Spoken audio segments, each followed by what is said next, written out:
Chain की strength उतनी ही होती है जितनी उसकी सबसे वीक कड़ी होती है। इंस्पेक्टर लग रहा है अपनी होम स्टेट में और एक लग रहा है अपनी होम स्टेट से हजारों किलोमीटर दूर। बहुत लोगों के मेरे पास यूट्यूब वीडियोस पर कमेंट्स और इंस्टाग्राम पर मैसेजेस आ रहे थे मुझसे स्ट्रैटेजी और बुक्स पूछने के लिए। तो सबको अलग अलग बताने की जगह मैंने सोचा मैं एक वीडियो बना देता हूँ, उससे सब लोगों की हेल्प हो जाएगी। तो आज मैं वही स्ट्रैटेजी और बुक्स के बारे में बताने के लिए आया हूँ। बुक स्ट्रैटेजी का ही पार्ट होता है, दोनों चीजें पैरेलली ही चलती हैं। सबसे इंपॉर्टेंट सब्जेक्ट माना जाता है वो है मैथ्स। लेकिन मैथ्स में क्या है, बहुत लोगों ने ना मैथ्स को एक हवा सा बना रखा है। एक्चुअल में कोई ऐसी हवा वाली चीज है नहीं है। मतलब बेसिक ही तो है, जो हमने 10th तक पढ़ा है वही सब तो आ रहा है उसमें। उसी को हमने थोड़ा सा फास्ट करने के लिए सीखना है कि हम कैसे इसको फास्ट कर सकते हैं। लोग क्या करते हैं, बहुत सारा स्टडी मटेरियल ले लिया, इतनी सारी बुक्स ले लेते हैं भर भर के, अलग अलग कोर्सेज परचेज कर लिए। उससे आपका फायदा नहीं हो रहा, उससे आपका नुकसान ही हो रहा है। मेरा ये मानना है बहुत सारी बुक्स को एक बार पढ़ने की जगह एक बुक को बहुत बार पढ़ो तो सबसे ज्यादा फायदेमंद वो रहेगी। देखो मैथ्स में आपको बहुत ज्यादा मुश्किल क्वेश्चन नहीं करने। उसमें देखो आप कहाँ अटकते हो। मेंस में मैथ्स के आपके 100 क्वेश्चन आ रहे हैं। 100 में से चलो हम मान भी लेते हैं कि 10 क्वेश्चन आपके बहुत मुश्किल आ गए। वैसे 10 क्वेश्चन बहुत ज्यादा मुश्किल नहीं आते, लेकिन फिर भी वर्स्ट केस में हम मान के चलते हैं कि 10 क्वेश्चन आपके बहुत मुश्किल आ गए। तो 90 क्वेश्चन तो है ना आपके पास करने के लिए। तो क्या आप उन 90 क्वेश्चन, मतलब उन 10 क्वेश्चन को अटेम्प्ट करने के लिए अपने 90 क्वेश्चन भी खराब कर दोगे क्या? तो आप एक नॉर्मल एक एवरेज पढ़ के चलो। ये मत सोचो कि मेरे को बहुत ही ज्यादा मुश्किल पढ़ना है, लेकिन कैलकुलेशन स्ट्रांग करने की कोशिश करो आप। तो आपको कैसे करना चाहिए, सबसे पहले तो आप जो मेरी वीडियोस हैं चैप्टर वाइज वो वीडियो पढ़ो आप। उस वीडियो को पढ़ने के बाद एक बुक आती है क्विकर मैथ्स एम टायरा। उस बुक को पढ़ो। उस बुक में थ्योरी भी है, ट्रिक्स भी दे रखे हैं और क्वेश्चंस भी हैं। तो देखो मैं आपको दिखा देता हूँ बुक। ये है वो बुक, क्विकर मैथ्स एम टायरा। ये बुक ले लो, ज्यादा बड़ी बुक नहीं है, छोटी सी बुक है।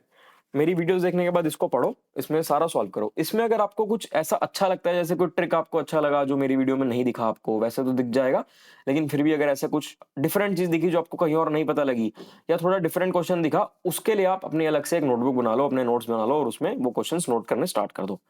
जब आप एक बार ये बुक कंप्लीट कर लोगे, उसके बाद इस बुक को छोड़ देना। बस एक बार पढ़ के एक बार पूरी कंप्लीट करना, एक एक क्वेश्चन करना और उसके नोट्स बना लेना। उसके बाद इस बुक को साइड कर देना, इसको छोड़ देना। उसके बाद किरण की previous year chapter wise book आती है, वो बुक आपने लेनी है। मैं दिखा देता हूँ आपको वो बुक कौन सी है। ये देखो, ये ऐसी बुक होगी, किरण की प्रीवियस ईयर चैप्टर वाइज इस टाइप की बुक होगी। अब तो इसमें बहुत ज्यादा क्वेश्चंस और मोटी हो चुकी होगी ये बुक। उसके बाद आपने ये बुक उठानी है। इस बुक से आपने सिर्फ क्वेश्चंस देखने हैं। इस बुक में आप जो पीछे सॉल्यूशन दे रखा होता है ना, वैसे नहीं करना हमने सॉल्व। हमें सॉल्व करना है अपने ट्रिक से, शॉर्ट मेथड से। तो सिर्फ क्वेश्चंस के लिए, प्रैक्टिस के लिए बुक लेनी है। और इस बुक का भी एक एक क्वेश्चन आपने करना है, कोई भी क्वेश्चन आपका छूटना नहीं चाहिए। सारे क्वेश्चंस आपने करने हैं प्रैक्टिस। जो क्वेश्चन आपको लगेगी, जैसे फर्स्ट टाइम बुक आपने करी उसमें आपको थोड़ा सा मुश्किल लगा, थोड़ा सा टिपिकल लगा, उसको मार्क करते जाओ आप पहली बार में। जब आपकी ये बुक कंप्लीट हो जाएगी एक बार, इसमें आपका अरिथमेटिक प्लस एडवांस दोनों होगा। जब ये पूरी कंप्लीट हो गई, उसके बाद किरण की एक अलग से बुक आती है प्रॉपर एडवांस के लिए।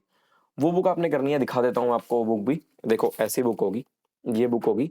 ये बुक आपके मार्क्स बहुत बढ़ाएगी और आपके मार्क्स बढ़ाने में बहुत हेल्प करेगी। सबसे इंपॉर्टेंट बुक है ये। इसको भी ऐसे ही एक बार पूरा करो। जो आपको डाउट हो, जो आपको क्वेश्चन नहीं हो रहा, एक बार में थोड़ा इंपॉर्टेंट लग रहा है, उसको मार्क करते चलो। अब आपकी तीनों मैथ्स की बुक एक एक बार हो चुकी हैं। अब आप क्विकर मैथ्स को तो साइड में रख दो, एम्टायरा को, और इन दोनों बुक्स को बार बार करते रहो। जितनी ज्यादा बार आप प्रैक्टिस कर सकते हो उतनी बार करो।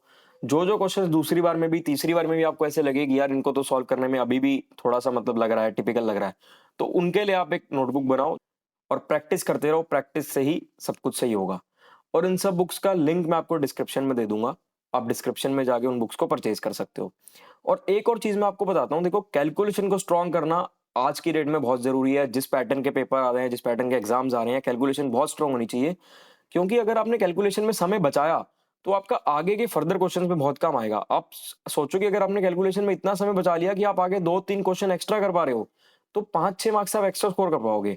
अभी आपको 5-6 मार्क्स ज्यादा नहीं लग रहे, लेकिन ये 5-6 मार्क्स जब एंड में आपकी कट ऑफ आएगी फाइनल, तो 400-500 रैंक का डिफरेंस ले आएगी। और उस समय बहुत ज्यादा लगेंगे, क्योंकि उन 400-500 बच्चों में और 5-6 मार्क्स में इतना डिफरेंस आ जाता है कि एक एस्पिरेंट तो टैक्स असिस्टेंट टीए लग रहा है और एक एस्पिरेंट इंस्पेक्टर लग रहा है। और इतना भी फर्क आ जाता है कि एक एस्पिरेंट इंस्पेक्टर लग रहा है अपनी होम स्टेट में और एक लग रहा है अपनी होम स्टेट से हजारों किलोमीटर दूर। तो इसको निगलेक्ट मत करो, कैलकुलेशन को स्ट्रॉन्ग करने की कोशिश करो।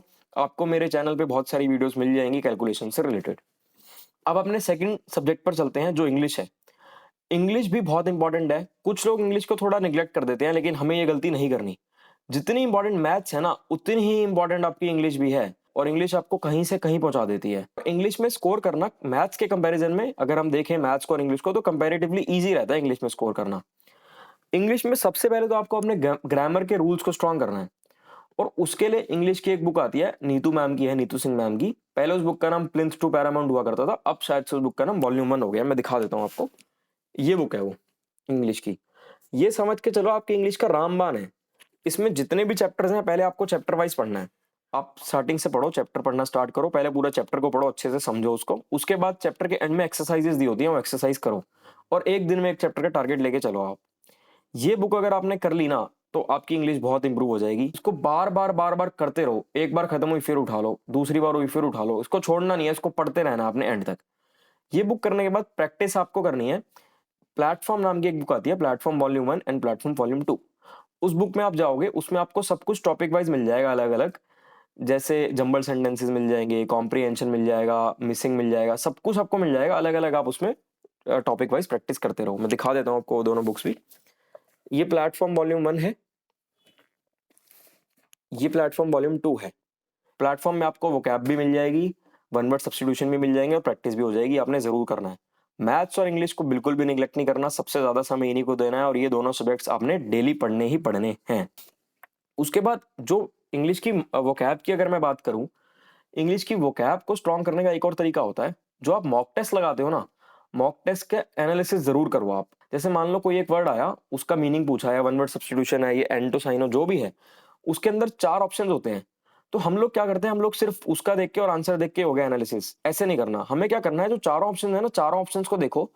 एक अलग से नोटबुक बना लो इंग्लिश के वोकैब के लिए, उसमें वो 4 ऑप्शंस लिखो, उन चारों के मीनिंग ढूंढो डिक्शनरी में, हिंदी में इंग्लिश में दोनों में उसके मीनिंग लिखो। इससे क्या होगा, आगे फ्यूचर में जब ये चीजें आपकी ऑप्शंस में आएंगी या वोकैब में पूछी जाएंगी ना, तो आपको बहुत हेल्प होगा एलिमिनेशन मेथड से।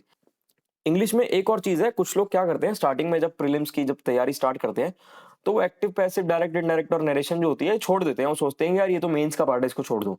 ऐसे मत करना, ये बहुत इजी टॉपिक होता है और बहुत स्कोरिंग टॉपिक होता है। हाँ, मैं मानता हूँ कि ये मेंस का ही मेजर पार्ट है, मेंस में बहुत क्वेश्चन आते हैं, लेकिन आप इसकी तैयारी प्री से ही करके चलना, और बाद में आपके बहुत काम आएगी। जो हमारा थर्ड सब्जेक्ट है वो रीजनिंग है। बहुत इजी होता है, बहुत टिपिकल नहीं होता, इसमें ज्यादा टाइम हमें देने की जरूरत नहीं पड़ती है, इजीली हो जाता है। और रीजनिंग आपका मॉक टेस्ट से हो जाएगा, इसके लिए पर्टिकुलरली कुछ अलग से पढ़ने की जरूरत नहीं है। आप मॉक टेस्ट लगाओगे ना, तो उसी में आपका हो जाएगा। बाकी फिर भी अगर आप पढ़ना चाहो तो एक आप कोई भी एक बुक ले सकते हो, जैसे किरण ले लो या कोई भी बुक ले लो। अब अगर बात करें जीएस की, जीएस इतना वास्ट है कि जीएस को आप 6 महीने में 1 साल में नहीं बिल्ड कर सकते। आप अगर सोचो कि मैं 6 महीने में पूरी जीएस कवर कर लूं, तो नहीं कर सकते। और जीएस में कहीं ना कहीं एक लक फैक्टर भी रहता है। देखो, ऐसा भी होता है कि किसी बच्चे ने मान लो 2 पेज पढ़े और उन्हीं 2 पेज से ही 2 क्वेश्चन आ गए, और किसी बच्चे ने 100 पेज पढ़े और उसमें से भी कुछ नहीं आया। तो इसमें थोड़ा सा लक बेस रहता है। बचपन से लेके आज तक आपने जो सब पढ़ा है वो सब है ही। जीएस पे आपने अपना ज्यादा समय वेस्ट नहीं करना। जो समय आपने जीएस को देना, आप सोचो कि वो समय मैंने मैथ्स और इंग्लिश को देता हूं मैं। क्योंकि मैथ्स और इंग्लिश में एक सर्टेनिटी है कि मान लो आप 1-1 घंटा मैथ्स और इंग्लिश एक्स्ट्रा पढ़ते हो ना, तो उसमें से कुछ ना कुछ जरूर आपके एग्जाम में आएगा और हेल्प मिलेगी। लेकिन जीएस में अगर आप 1 घंटा एक्स्ट्रा पढ़ते हो, तो कोई जरूरी नहीं है कि उसमें से आपके एग्जाम में आ जाए। तो आप जीएस को कम समय दो। इसके लिए आप एक कोई क्वेश्चन बैंक भी ले सकते हो, कोई बुक ले सकते हो अगर लेना चाहो तो, जैसे बीच में जब भी समय मिले क्वेश्चन बैंक से पढ़ लिया। करंट अफेयर्स जरूरी हैं, ये आपको जरूर पढ़ने हैं। तो इसके 2 तरीके हैं। एक तरीका तो है कि आप डेली पढ़ लो करंट अफेयर। मैं डेली नहीं पढ़ता था। मैं क्या करता था, मैं एग्जाम से 15 दिन पहले करंट अफेयर्स पढ़ने स्टार्ट किए, और जो एग्जाम से 6 महीने पहले के करंट अफेयर्स थे वो सारे 15 दिन में कवर हो जाते हैं।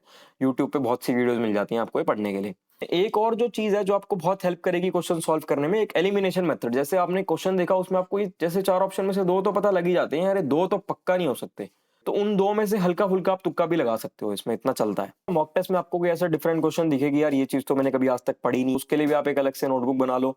प्रैक्टिस के साथ साथ मॉक टेस्ट भी उतने ही इंपॉर्टेंट है। तो मॉक टेस्ट को निगलेक्ट मत करो, मॉक टेस्ट जरूर लगाओ और उनको एनालाइज जरूर करो। और एक और चीज को देख के चलो कि जो भी आपका वीक सब्जेक्ट है ना, उसको आपने स्ट्रॉन्ग जरूर करना है। आप ये मत सोचो कि ये मेरा वीक सब्जेक्ट है, चलो इसको मैं छोड़ देता हूँ, मैं दूसरे में ज्यादा स्कोर कर लूंगा। जीएस इसका एक्सेप्शन है। बाकी मैथ्स, इंग्लिश, रीजनिंग, इन तीनों को वीक बिल्कुल मत रहने देना, क्योंकि एक चेन की स्ट्रेंथ उतनी ही होती है जितनी उसकी सबसे वीक कड़ी होती है। अगर आपने उसकी सबसे वीक कड़ी पे हथौड़ा मार दिया, तो वो चेन टूट जाएगी। ये आप चेन समझ के चलो, और इसको इतना स्ट्रॉन्ग करो कि कोई भी वीक कड़ी ना रहे, और कहीं पे भी कोई भी हथौड़ा मारे तो वो टूटे ना। कोई भी डाउट हो, कोई भी क्वेरी हो, आप कमेंट करो, और आप मुझे इंस्टाग्राम पर मैसेज भी कर सकते हो।